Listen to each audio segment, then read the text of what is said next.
Team correct పనిచేయదు. Already ఇక్కడికి మద్దతుకి వెళ్ళే ఒక పునాది ఏర్పడాలని నేను కోరుకుంటున్నా. మన రాష్ట్ర ఉపాధ్యక్షుడు వెంకటేష్ అన్న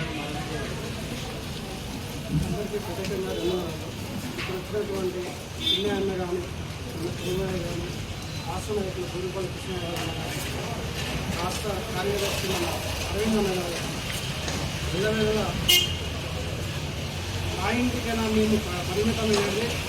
మా బీసీ ఎస్టీ మైనార్టీ ఎస్టీలకు కూడా అంటే మా వంతు కృషి మా బీసీ ఎస్టీలకు కూడా మేము కృషి చేయాలని చెప్పేసి 24 hours అంటే అందులో 8 గంటలే వాళ్ళు నిరంతరం అంటే 8 గంటలే నిద్రపోతారు.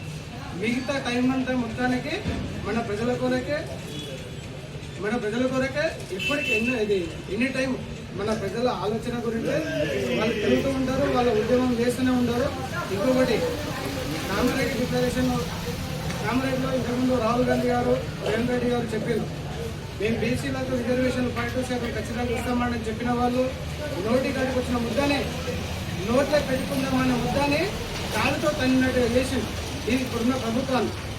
అయితే మరి ఈ ప్రభుత్వాన్ని మనం అంతా చైతన్యం లేకపోవడం అంటే ఎస్టీలమో బీసీలమో మైనార్టీ వీళ్ళంతా కూడా చైతన్యం లేకపోవడం వాళ్ళు వీళ్ళని చేస్తారు అనుకొని నోటి కాడికి వచ్చిన ముద్దాన్ని కూడా మన కాలుతో తన్నినట్టుగా చేసింది.